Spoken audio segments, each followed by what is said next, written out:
uh, can you please open your cameras muna?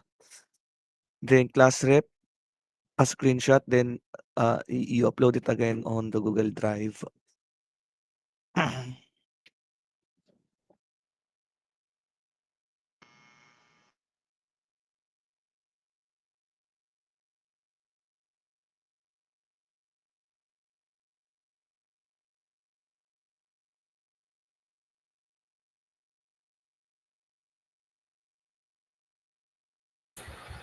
Na-take ko na.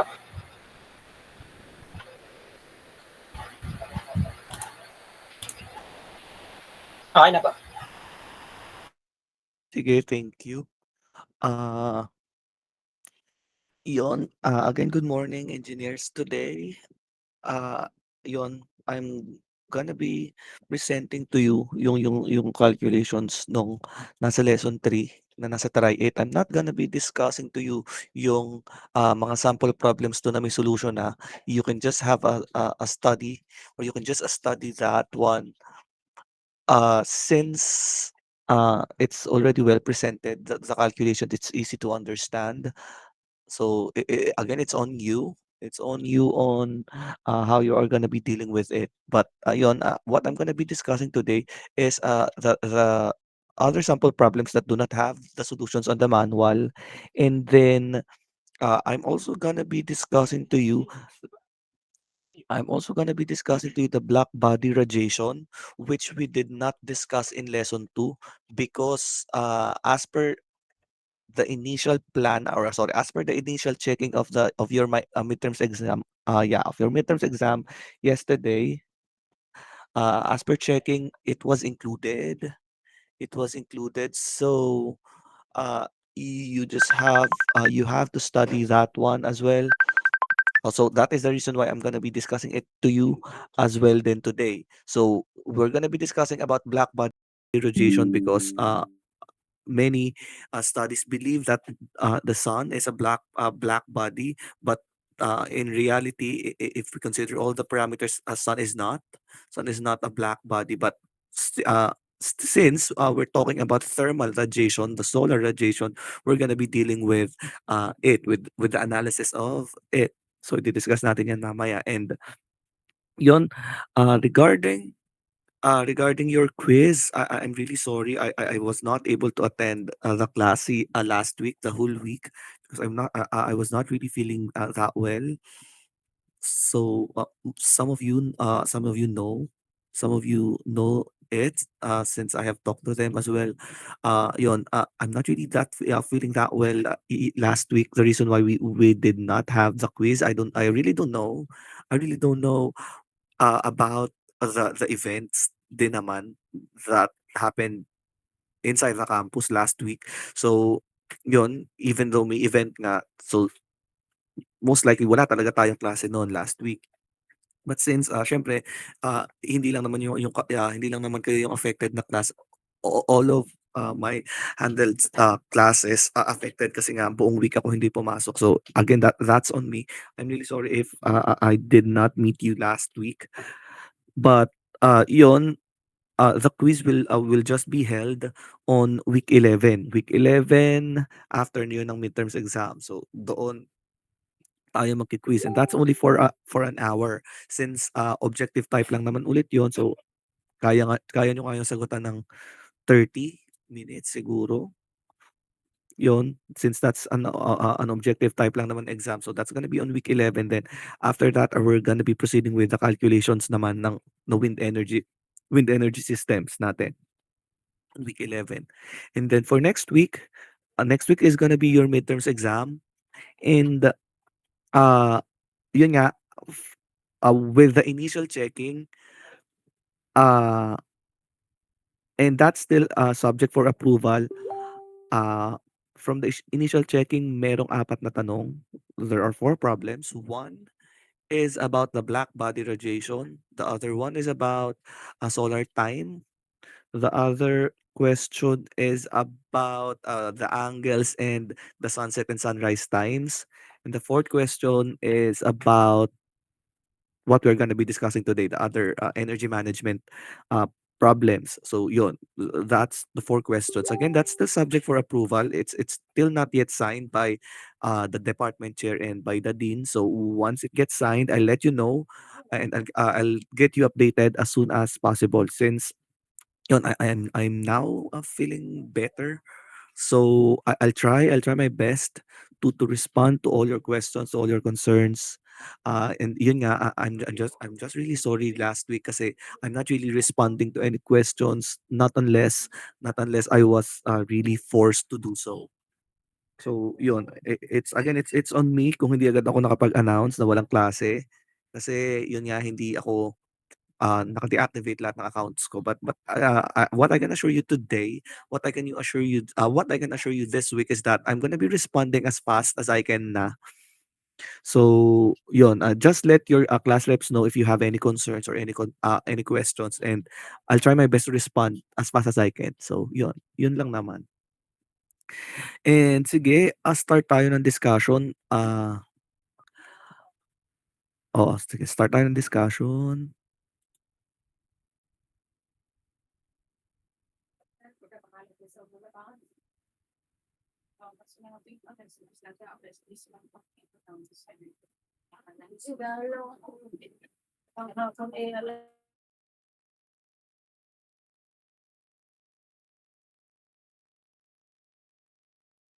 So, yun guys, good day. Today ay di-discuss ko yung mga calculations na nasa manual na kasama pa rin sa midterms exam natin. And then idi-discuss ko rin yung part nung lesson 2 na kung yung sinasabi kong if iko-cross check natin sa reference book na naligdangan, that is yung black body radiation and thermal radiation fundamentals, naligdangan natin yon, but need natin siyang i-discuss kasi we need to know how much energy yung kayang i-produce ng sun. So yon, i-discuss natin siya today. So, unang problem muna tayo. Two different solar panels are available for a project. And yeah, panel A has an efficiency of 16% and panel B has an efficiency of 20%. Both panels have an area of 1.7 square meters. If the goal is to generate 4,000 kilowatts annually, determine the difference in the number of panels required between panel A and panel B. So, yan. So, may given tayo.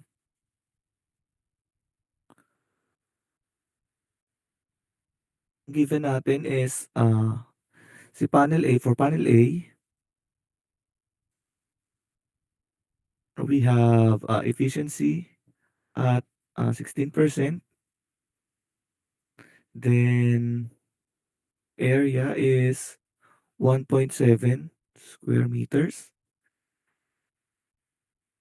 Then yung average sun hours is 5 hours per day. So, ganoon din si panel B naman. Pinakaiba nila is yung efficiency lang. Panel B is 20%. Area is 1.7% pa din. Sorry, 1.7 square meter. Then solar or sun hours is 5 hours per day pa din. And then, ang goal, isa pang given natin is to have an energy, E annual, na 4,000 kilowatt hour. So, required natin,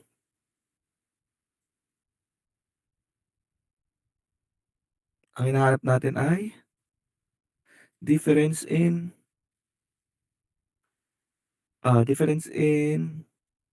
number of panels.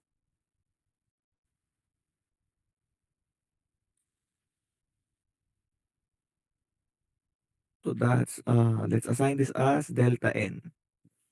Delta n, number of panels. So yeah, then sa solution natin, solve muna natin si panel A.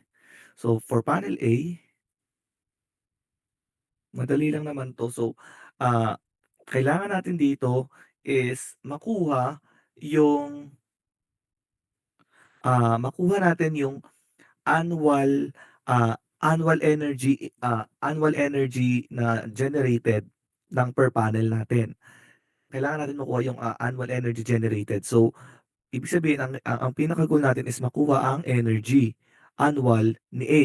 So, energy ni A, ano ang formula ng energy natin, 'di ba? Energy, 'pag sinabi nating energy, that is power times time. Kasi ang power natin, anong unit ng power natin? That's watts or kilowatts. Then anong anong unit ng ating energy? Kilowatt hour. So kung kilowatt ang power, ta-times natin sa time, so that's kilowatt hour. So ganyan, yan yung formula natin. Paano natin maso-solve ngayon ang power? Ano bang mga given natin?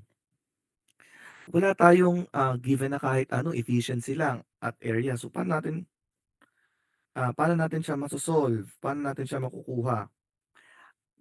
Kung naaalala niyo, nasabi ko sa inyo, 'di ba, if walang binanggit, we always have to assume that, ah, we always have to assume that our, problems is at standard test condition. So, 'pag standard test condition 'to, so that's the irradiance IR, or kayong bahala, puwedeng I lang. So, ang ating, irradiance is watt per square meter, 'di ba? That's watt per square meter. So, kailangan natin is power. So, naka-watt per square meter 'yan. So, ita-times natin 'to ng area, tapos ita-times natin ng efficiency times time.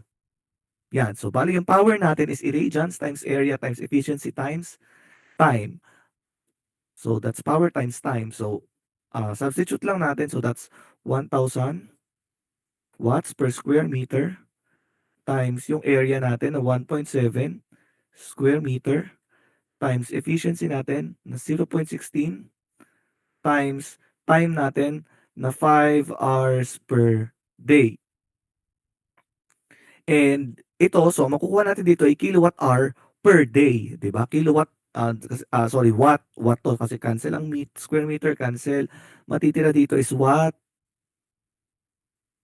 hour per day. Eh, ang kailangan natin is annual, 'di ba? Annual 'yan. So ito, ita-times pa natin ng, ah, watt hour per day.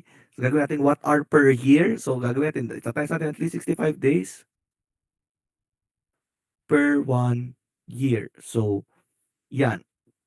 Ito ngayon yung, ah, ito ngayon yung ating, ah, energy for A. Ito ay watt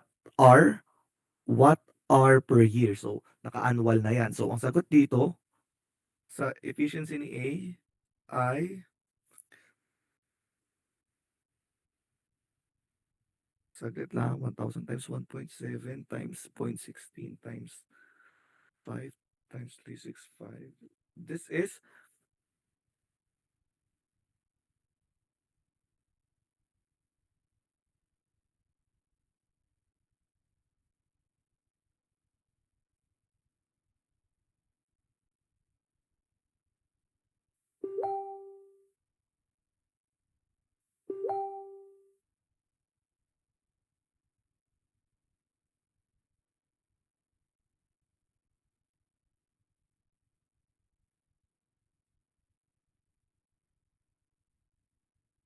ang sagot dito is 496, 496, 400 watt hour. Watt hour per year. So, ang annual natin is 4,000 kilowatt hour. So, i-convert lang natin to kilowatt hour. So, this is 496.4 kilowatt hour per year. So, ilan yung number of panels natin dito? So, ang number of panels natin, ito naka kilowatt hour per year pa din. So, ang number of panels ni A ay equal siya sa, E-annual, yung need nating ma-produce over yung napo-produce ng isang, panel. So, ang napo-produce ng isang panel, so that's EA. So, pagdi-divide lang natin yan, 4,000 kilowatt hour per year over 496.4. So that's 4,000 divided by 496.4. So this is 8.05. 8.05 panels or approximately 9 panels na siya kasi hindi puwedeng 8 kasi kukulangin, hindi tayo kaya hindi puwedeng 8 kasi kukulangin yung ating, ah, hindi natin makukuha yung 4,000 kilowatt-hour. So, kaya need natin siyang itaas ng 9 panels. So, sa panel A, nagre-require siya ng 9 panels o 9 panels yung, sa panel A. So, sa panel B naman, sa pagso-solve naman ni panel B, gano'n pa din. So, ang energy ni B,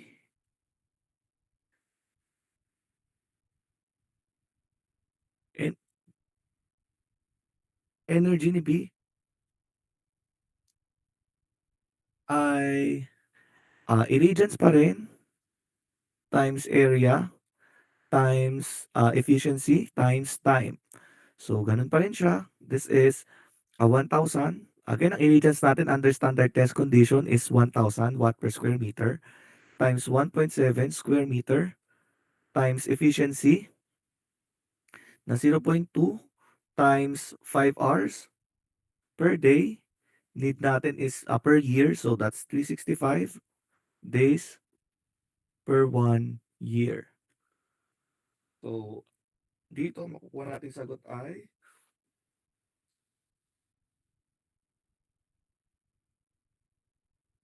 620, 500 watt hour per year or 620.5 kilowatt hour per year. So that's 620.5 kilowatt hour per year. So, yan. Then, number of panels ni B. So, ganun pa rin, number of panels ni B ay yung E, annual, over E,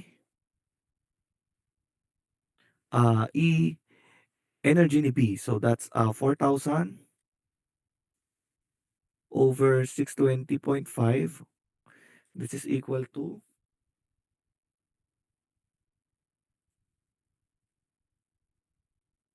6.45 panels or 7 panels. Then para makuha natin yung, number of panels, ang difference of number of panels, so that's, NA minus NB, so that's 9 minus 7 equals 2 panels. Ibig sabihin, yung, difference ng number of panels natin ay dalawa. Kasi, ano yung indication nito, anong importance nito? Ibig sabihin lang nito, si panel B mas maganda tayong mag-design na may 20% efficient kasi mas kakaunting panels yung kakailanganin natin. Mas kakaunting panels and yun, mas kakaunting panels, mas makakatipid tayo. Though depende rin yun sa magiging cost ng 'pag 20% yung efficiency, but still, mas kakaunti yung panel na kakailanganin natin. So, yan. And, ang tanong dito, bakit po ito kinonsider ang energy na ito, ang itong energy na 'to, I mean, ang kinonsider 'tong energy na 'to, per panel 'yan. Ang sinukat dito, per panel. Itong na-solve nating energy ni B, per panel 'to, hindi 'to ng kabuuang energy ni B. Kasi nga ang kabuuang energy ng panel B, sana hindi kayo malito, ang kabuuang energy ni panel A at ni panel B ay 4,000 kilowatt hour. Yun, and ang sinolve natin ay energy ng kada panel sa buong panel B. Nage-gets niyo ba? Kasi ang isang panel, parang ang indication nito, series of solar panels 'yan. Yung series of solar panels na 'yon ay tinawag na panel A, yung isang series of solar panels ay tinawag na panel B.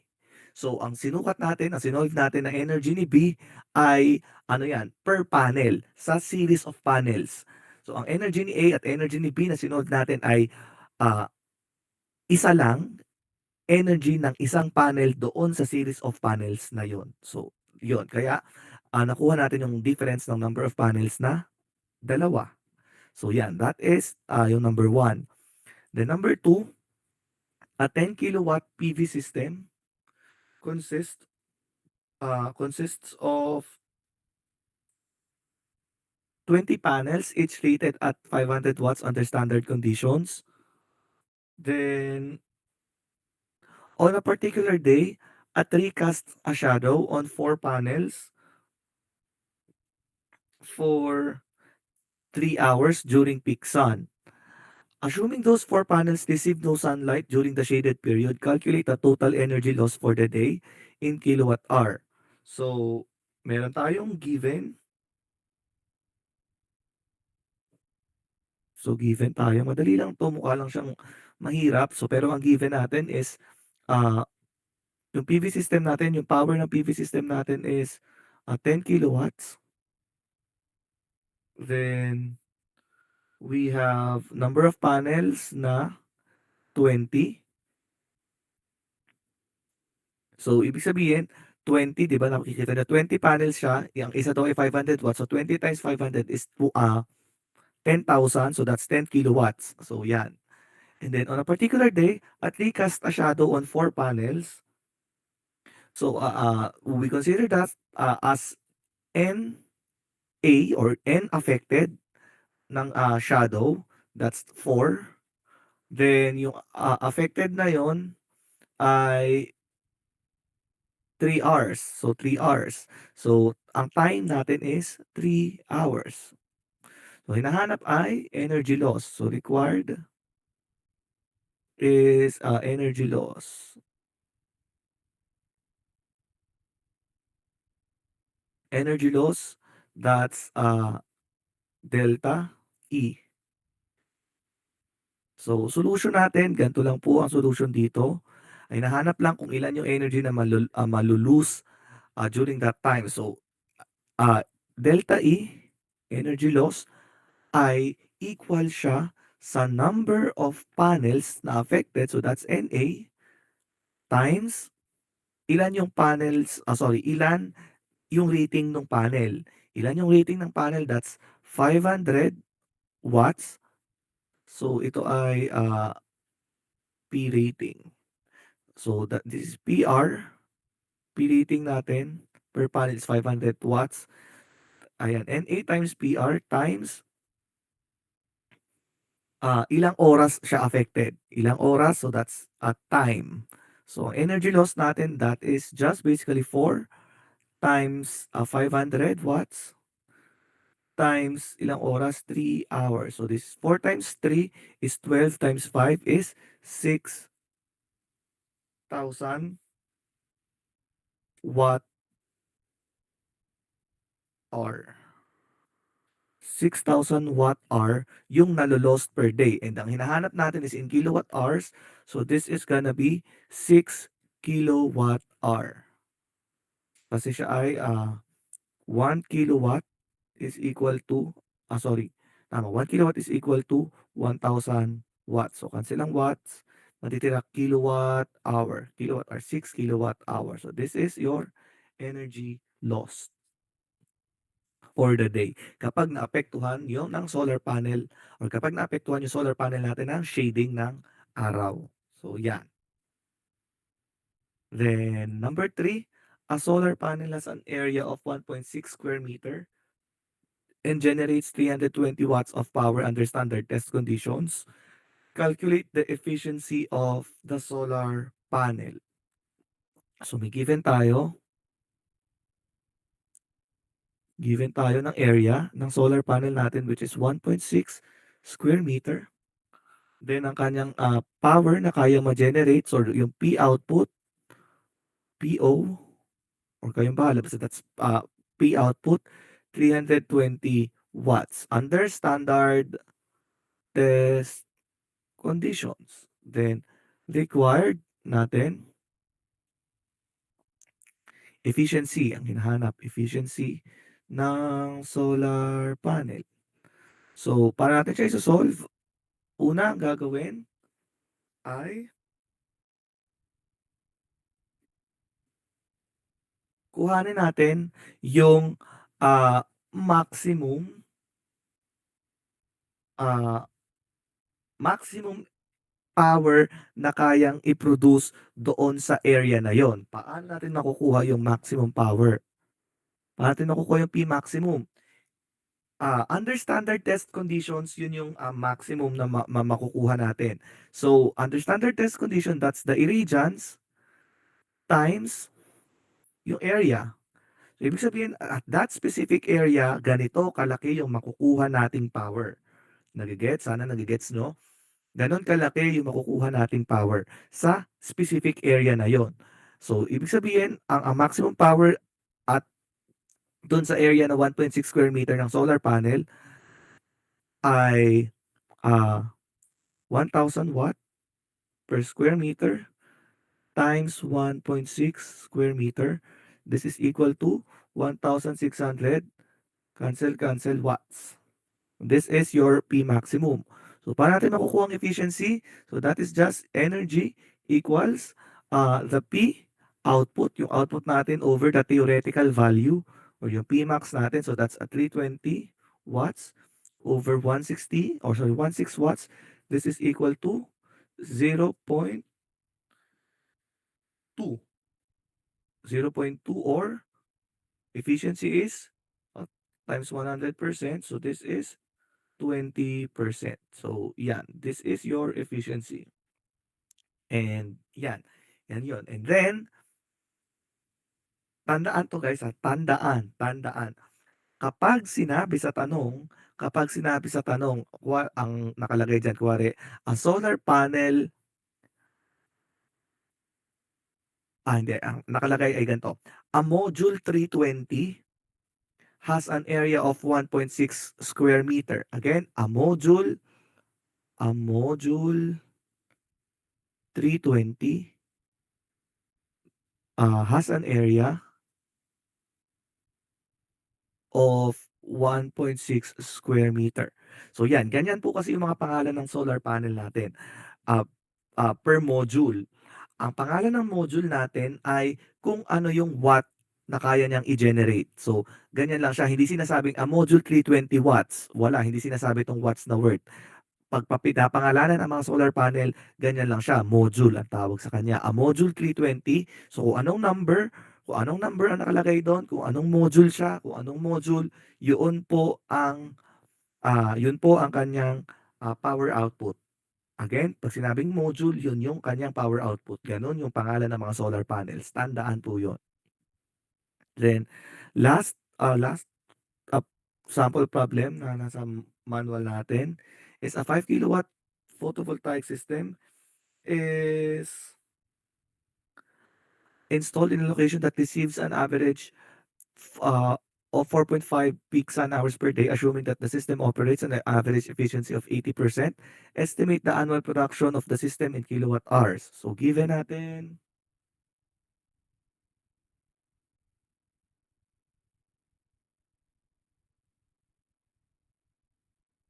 is power equals 5 kilowatts.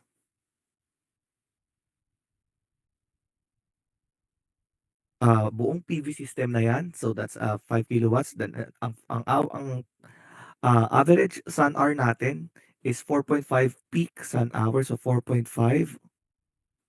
sun hours.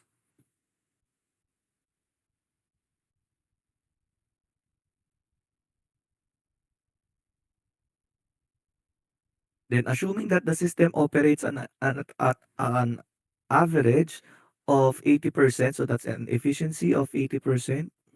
Ang kailangan lang natin is annual energy production. So, that's required natin is annual energy production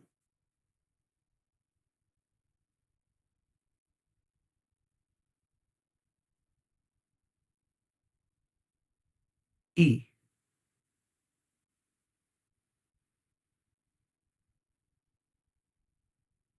Then solution, again, that's just energy equals power times time times efficiency. So that's 5 kilowatt times 4.5 hours times 80% times, ang kailangan natin is annual. So that's ito 4.5 hours per day pa 'to. So that's, 365 days per 1 year. So, dito ibig sabihin ang e-annual natin is just equal to 5 times 4.5 times 80% times 365. So this is equal to 6,570 kilowatt hour per year. Per year. So ito yung energy production natin per year. Ganyan lang po kasimple yung mga problems na nasa module. So basta na alam nyo kung paano mag-solve ng power, alam nyo kung paano ginagamit ang irradiance, then masosolve nyo yung mga problems natin. So yan, yan yung mga calculations na hindi na-discuss sa lesson 3. And then, balikan natin yung lesson 2. Kasi 'di ba, gaya ng sabi ko sana chineck niyo rin siya dun sa reference book natin. Ah, Na-discuss dun yung black body radiation or yung sa black body kasi, ah, doon saglit lang,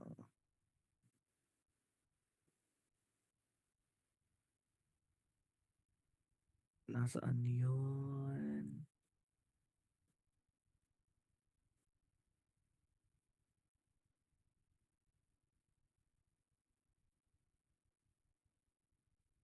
Saglit lang.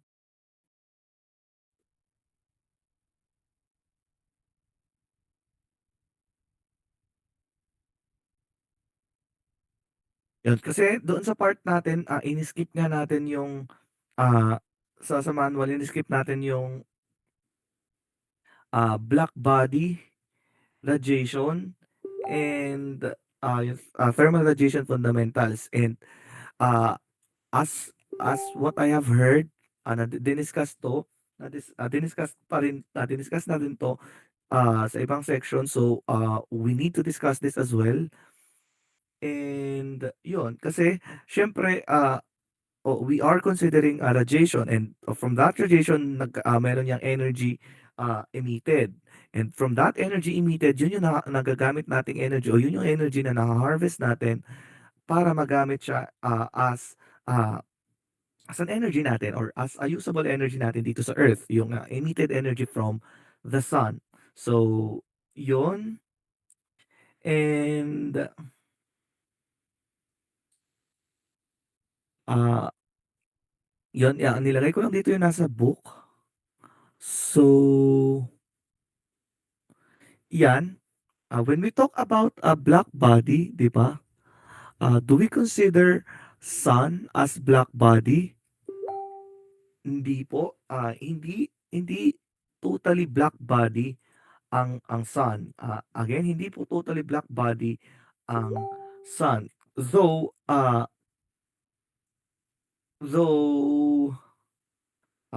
anong tawag dito?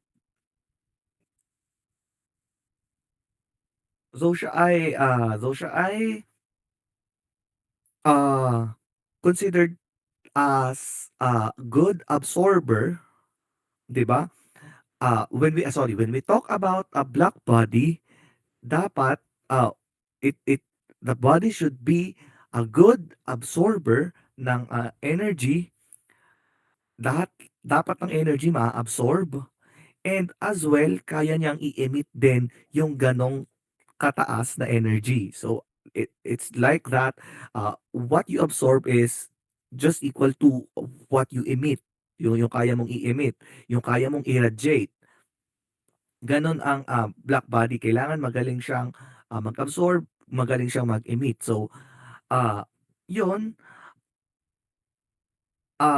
yung sun natin, this is, ah, considered as a black body, pero in reality hindi po siya black body talaga kasi walang black body pa on Earth. So, wala pa tayong kino-consider na, wala pa tayong napapatunayang perfect or ideal na black body but as per the sun, ah kino-consider siyang black body because of this, spectrum. Kung makikita niyo dito sa spectrum na 'to, yung itong curve na 'to, itong curve na 'yan, that is the black body, spectrum. Whereas itong kulay yellow, kung mapapansin niyo, halos nagfi-fit lang yung energy niya, yung spectral irradiance niya, that is the solar radiation spectrum.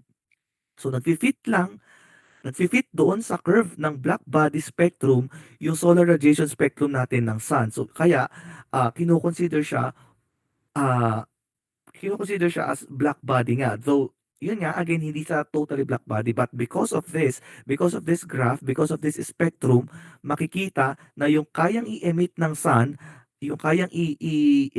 sun is just almost equal, nagde-deviate lang ng konti, is almost equal sa graph ng black body natin.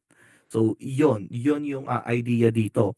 So bakit nga ba hindi kino-consider na black body ang sun? Kasi kapag sinabi nating, 'pag sinabi rin nating black body kasi, it should be, ah, yun nga, it should be a great absorber, it should also be a great, radiator, or kaya niya mag-radiate ng mataas na energy. But not only that, kailangan kasi, meron ding, meron din yung black body dapat na thermal equilibrium. Ibig sabihin,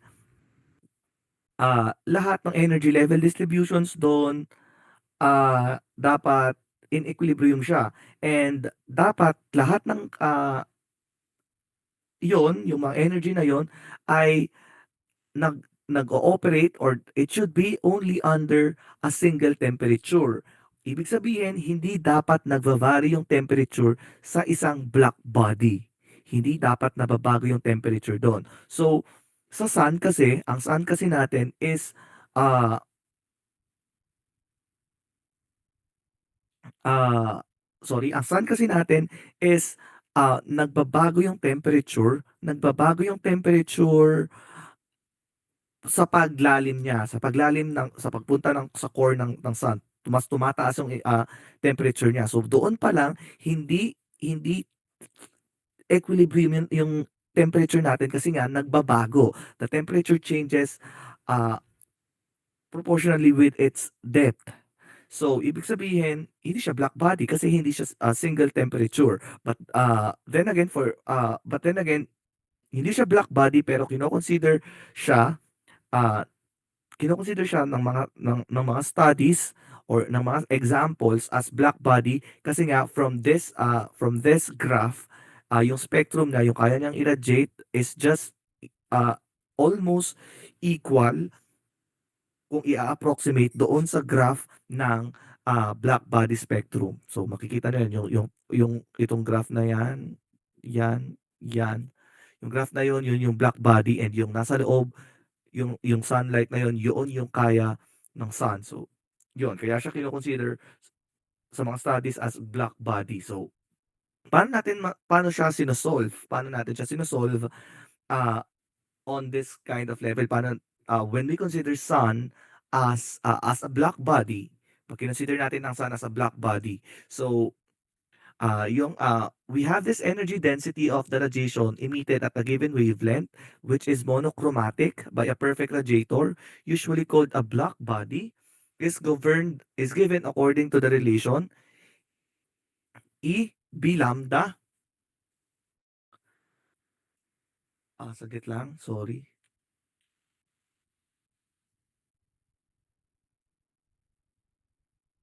Yan, E sub B lambda equals C1 all over the quantity E raised to C2 over lambda T minus 1 lambda to the fifth n squared. So, yan yung formula natin, and we call this, uh, as, the monochromatic energy, saglit lang, monochromatic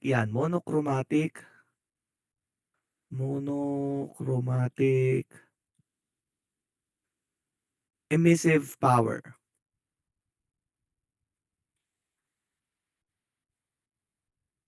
This is a monochromatic emissive power, and this is based on the Planck's law. Ito po ay based sa Planck's law. Based siya sa Planck's law, and dyan na-derive itong formula na to. So, pwede ang gawin nyo ay itaas nyo itong lambda to the fifth sa taas. So, kung gano'n yung gusto nyong formula, sige, pawiin natin. Pawiin muna natin. You can just also say that E sub B lambda is C1 times lambda raised to negative 5 over E raised to C2 over lambda t minus 1. Yan. That's n squared. Then itong n squared, this is the refractive index of medium. So 1 for vacuum and uh, approximately equal to 1 din for air. So basically, ang mangyayari dyan, pag 1 to, so pwede natin siyang i-consider as 1. So pwede yung mawala na sa equation, pwede hindi nyo na siya i-type kasi ita-times 2 lang naman ng 1. So pwedeng ito na lang yung formula natin. Ito. Yan. So kapag hindi sinabi sa tanong, hindi sinabi yung medium natin, assume 1, yung value ng n. So yan yung formula natin. Again, this is based from the Planck's law. And this is uh, uh, this is how do you call this? Monochromatic emissive power. This is a monochromatic emissive power. And ito, may mga values na tayo ng C1. Yan, ito, C1 and C2. C1 is 3.74 times 10 to the 8 watt per micrometer to the fourth over m squared, over square meter. Then, ang C sub 2 naman is 1.44 times 10 to the fourth micrometer Kelvin, or pwedeng, depende sa inyo kung saan kayo mas nadadalian. Sandit lang.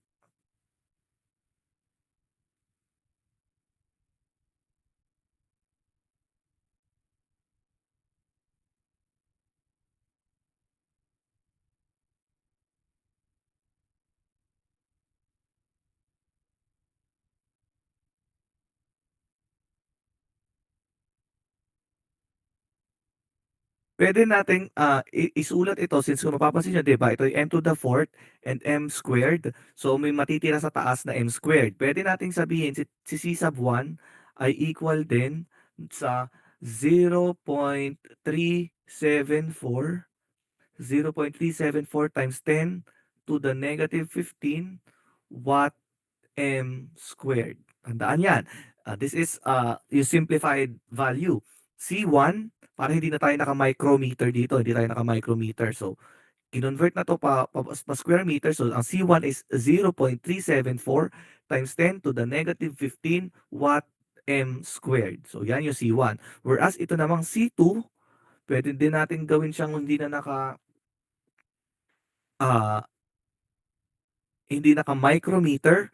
Di ang gagawin natin, that's going to be 14.4 times 10 to the negative 3 meter Kelvin. So yan, meter Kelvin po yan, hindi millikelvin, meter Kelvin. So yan, ito yung pwede niyo din gamitin tong C2 na to para para hindi siya naka-micro and para naka-base unit tayo. What I mean base unit is 'di ba, base unit for length is meter. Naka-meter yan, tapos ito naka-meter din. Hindi tayo naka-micrometer, millimeter. So yan yung mga values ng C1, C2 natin.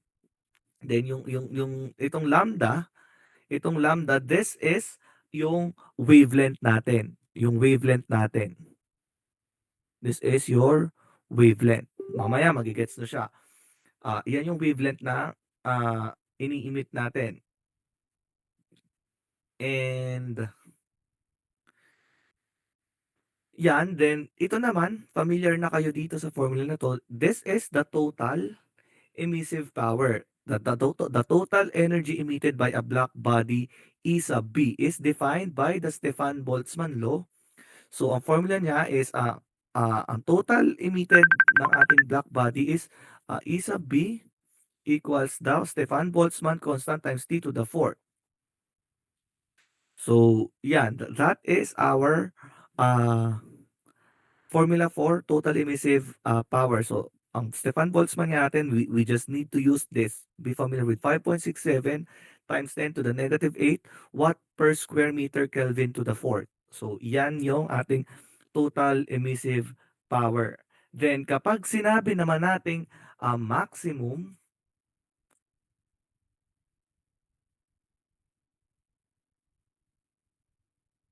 maximum emissive power, then we just need to use pag ito ay total, tandaan ito ay total emitted, total emissive power. Pag naman maximum ang sinabi, maximum emissive power is 1.3, tandaan to ha, 1.3 times 10.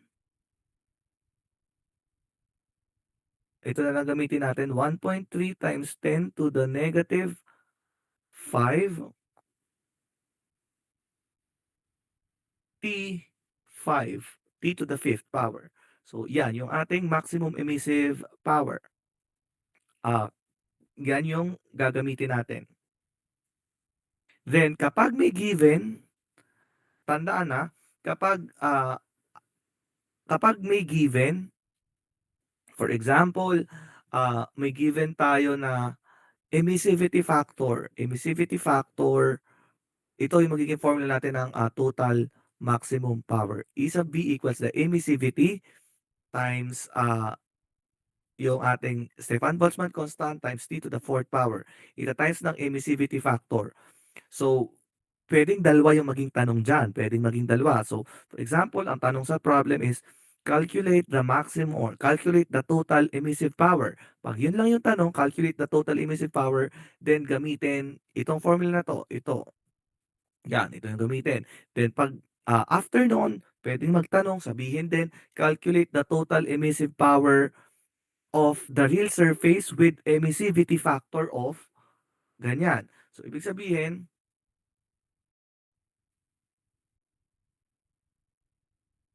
ita-times mo ng emissivity factor. Kasi, ah, sinabi sa tanong na i-consider siya as a real surface. So, yan. Basta ganun yun. Pwede parehong itanong yon. So, kaya ibig sabihin, yang E sub B na yan, pwedeng pareho yung gagamitin yung formula na yan. So, yon. And then kanina, di ba, meron tayong wavelength na kino-consider. Ito po yung ating yung emissive power natin ay maximum at a particular wavelength. So, para makuha natin yung wavelength na yun, yung lambda kanina, then we just need, ah, saglit lang.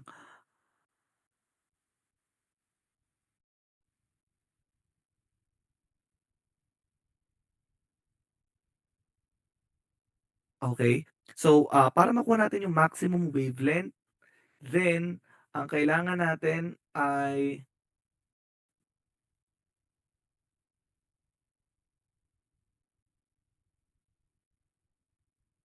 ito, lambda max, T equals 2897.8 micrometer Kelvin. So, yan.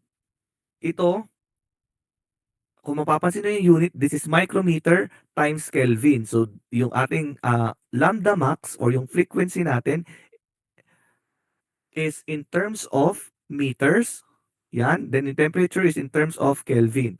So, makukuha natin dyan yung wavelength natin. So, hindi siya frequency, sorry. This is wavelength.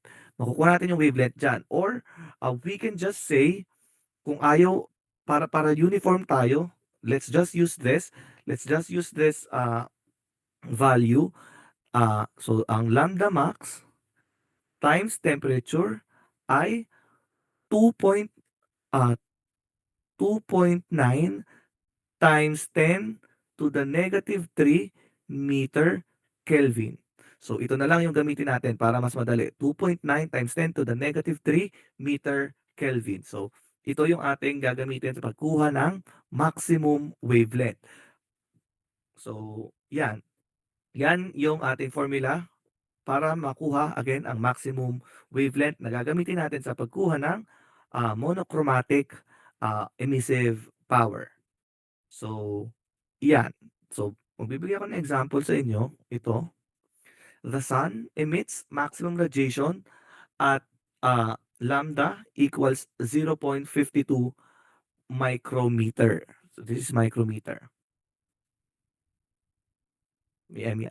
Assuming a sun to be a black body, calculate the surface temperature of the sun. Also calculate the monochromatic emissive power of the sun's surface. So, given tayo, given, we have yung ating lambda max, yung ating wavelength is 0.52 micrometer or 0.52 times 10 to the negative 6 meter. Then, ang hinahanap natin ay una, the temperature, yung surface temp of the sun, T. Then, monochromatic emissive power, monochromatic emissive power na E, B lambda. Then, total emissive power,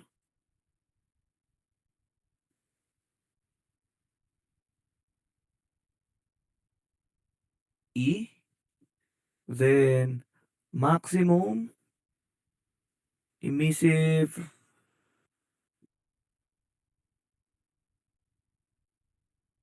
power, E max. So, yan yung hinahanap natin. So, solve natin. Una is temperature of the sun. So, may given tayong lambda, 'di ba? So, from the given lambda, so solution sa letter A, alam natin ang lambda max times T equals 2.9 times 10 to the negative 3 meter Kelvin, 'di ba? Yan yung sabi sa formula natin kanina. So meron tayong lambda. So substitute natin dito 'yon. Ang lambda natin is 0.52 mu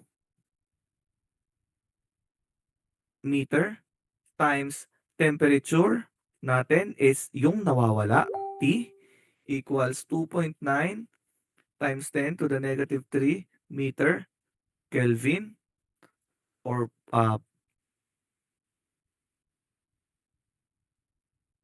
yan. So you can just make this 0.52 times 10 to the negative 6. So i-divide mo lang itong 2.9 times 10 to the negative 3 ng ating 0.52 times 10 to the negative 6. Makukuha natin yung ating temperature, which is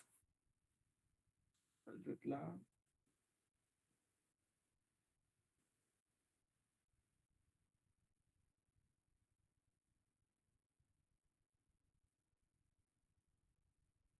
approximately 5,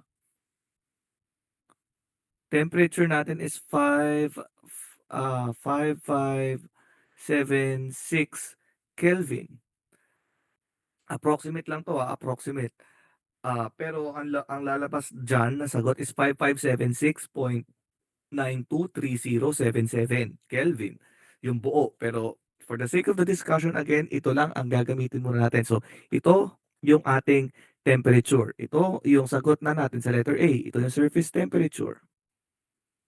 Then next, hanapin daw yung monochromatic natin, monochromatic emissive power. So that's, again, the formula is C sub 1 lambda negative raised to the negative 5 over E raised to C2 over lambda T minus 1. Itong minus 1 ay hindi to kasama sa naka-raise ha. Ganito siya, E raised to C2 over lambda T minus 1. Ganyan siya.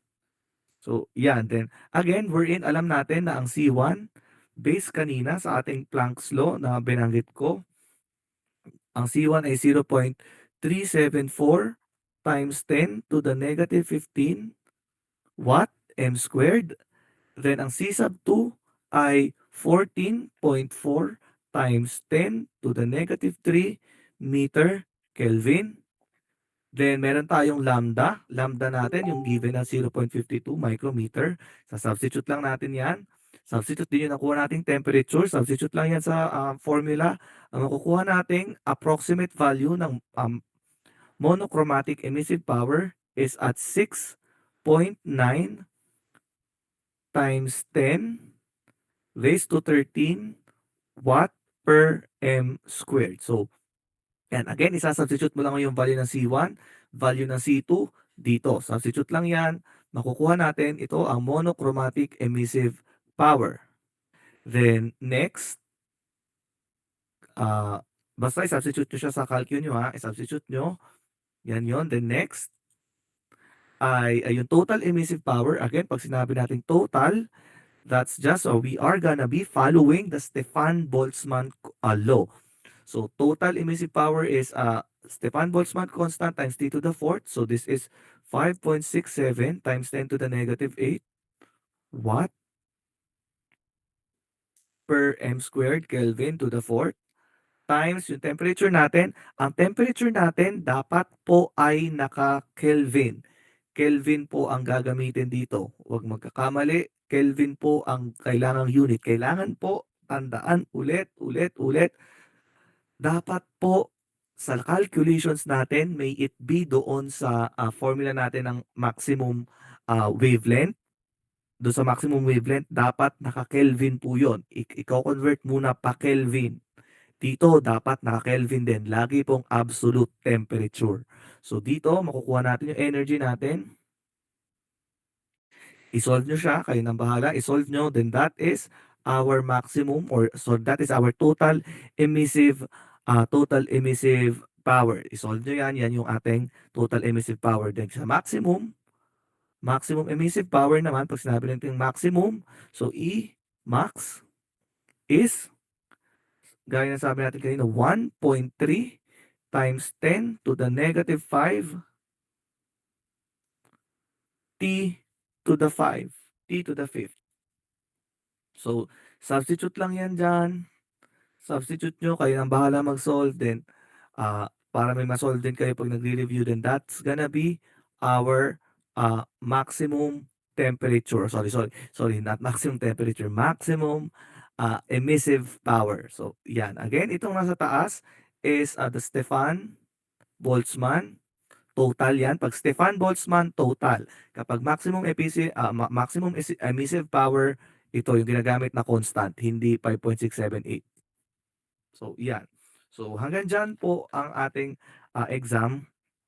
Hanggang dyan. Kasama po yan sa exam natin. Itong hanggang dito sa black body radiation natin. So, I hope na naintindihan, and I'm gonna be uploading this sa stream para during your review, maaral nyo ulit to. And as well, yung calculation natin ng time, calculation natin ng position, ng mga angles, kasama yun po ang coverage ng ating midterms exam. I think that's it. Thank you for listening.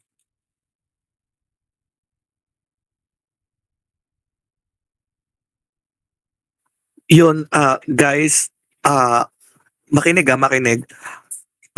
Sa midterms exam, kapag yung problem is about this black body radiation, I want to correct, moving forward, we are gonna be using a more approximate value dito sa maximum emissive power. Kindly take note of this. We're not gonna be using 1.3 times 10 to the negative 5. Again, guys, we will not be using 1.3 times 10 to the negative 5 as the constant value here sa maximum emissive power. But rather, we are gonna be using 1.307 times 10 to the negative 5 because that is the more accurate value of the constant for maximum emissive power based on based on the Planck's law. Again ha guys, tandaan yon. For the maximum emissive power, we are gonna be using the constant 1.307 times 10 to the negative 5. Again, 1.307 times 10 to the negative 5. And yon, uh, kung napansin nyo din, if you have noticed on the discussion, there is also some values which are expressed in English units, right? Like for example, ito, expressed in English units here. As you can see, there is an English unit here. This is expressed in terms of Rankine, as well as here, the Stefan Boltzmann constant, which is expressed in BTU per hour feet squared Rankine to the fourth. And even here, here, it is also there is also a value expressed in English units, which is BTU micrometer to the fourth uh, per hour feet squared, and this is micrometer per degree Rankine. So degree Rankine, BTU, feet, those are English units. But in our exam, guys, makinig in our exam, we are gonna be sticking only with the SI units. So, uh, para hindi kayo mahirapan. So, what you just need to remember is this C sub 1 that is expressed in SI units, in watts and in Kelvin. Tandaan, again you should own, I'm giving you uh, the, the, the hint, you do not need to memorize this other value because again ang gagawin niyo na lang is to remember these values in SI units, and then just convert everything into SI units. Do you understand? Did you get the point? You just need to convert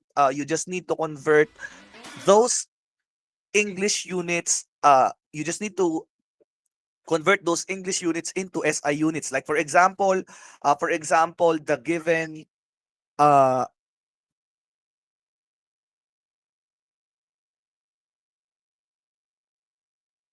like for example the given unit for wavelength is in microfeet. For example, it's in microfeet. So you just need to convert it into meters, as well as in temperature. For example, the given temperature is at degree Rankine. So what you just need to do is to convert that Rankine into Kelvin. So ganon lang. You just need to convert it into SI units para hindi nyo na kailangan magsuulo, para again, so that you will not, or you do not need to memorize this other constant values expressed in English units. You just need to focus on the SI units. Yon. What else? Yon, the values in SI units, gaya nito, 10 to the negative 3 meter Kelvin. you can use this already, the 2.9 times 10 to the negative 3, that's no issue.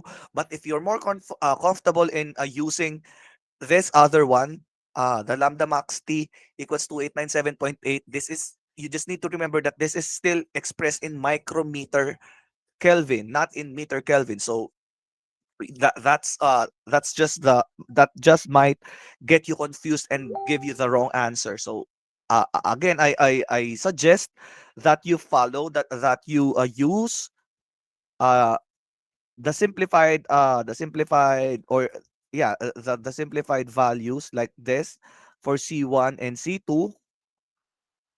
Zero, yeah, 0.374 times 10 to the negative 15 watt m squared, and 14.4 times 10 to the negative 3 meter Kelvin, because this is already the base unit. Kasi 'di ba, the base unit of length is in meters. So this is already in meters.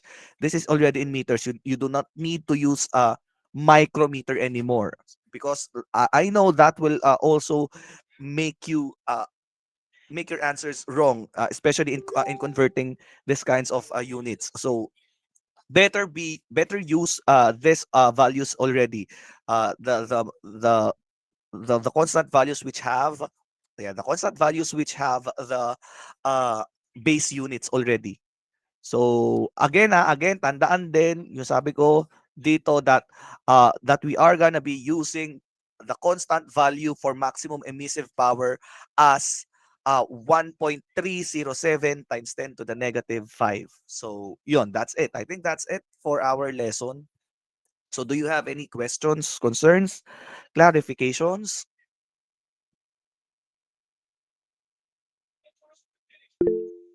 Yes po. Sir, ask ko lang po yung kanina dun sa problem solving po sa number 3.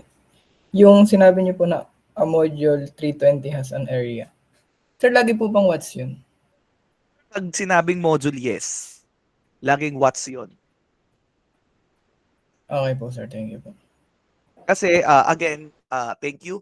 Kasi if you're gonna be doing or if you're gonna be buying solar panels, 'di ba? For example, kung magche-check kayo sa Shopee, though kasi nasa Shopee is a jargon na no it's uh hindi siya technical na yung mga pinopost, pero yung mga ganun kasi if you're gonna be conversing with the companies na talagang legit na nagbebenta ng solar panels, they are naming they are calling each panels as modules, and yun nga module ang tawag sa kanya, and to distinguish your need, ang pangalan ng kada module is based on its watts.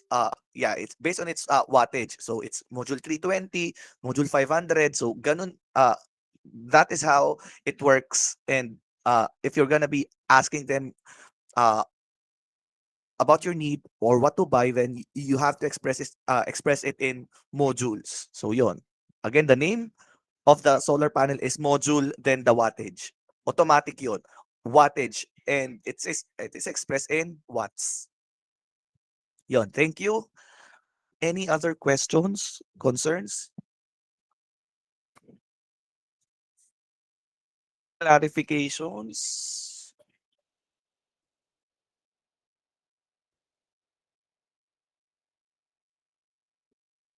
None?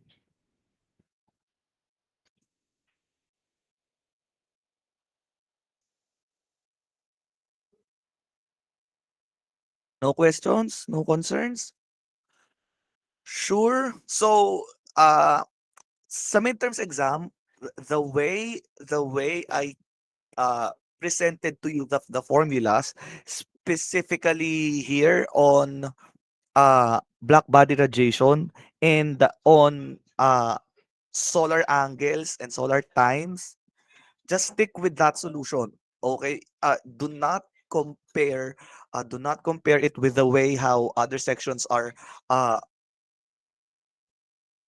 are solving it, kasi I have checked, I have uh read as well their notes, that there are some other ways that they used. I don't think it's the same, but it yields to the same answer. It's just that I think it's the process that I presented to you, that I taught to you, is more simple. It's simpler. It's simpler, and it's for me it's easier to understand. So just stick with that. Do not compare with the other sections regarding their calculations, because at the end of the day, I'm gonna be the one who's checking your papers. So yeah, and I'm sure that if you follow the process, then we are gonna be yielding with the same answer. So just stick with the calculations, especially during the calculations in solar angles and solar times. Yun. Last, uh, any concerns? Going once, going twice? None? If there's none, then pa-open cam po muna ulit. Then class left pa screenshot ulit. Then let me know if okay na.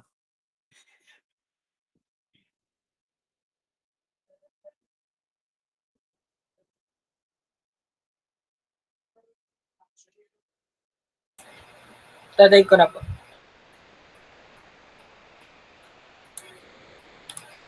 Okay na po.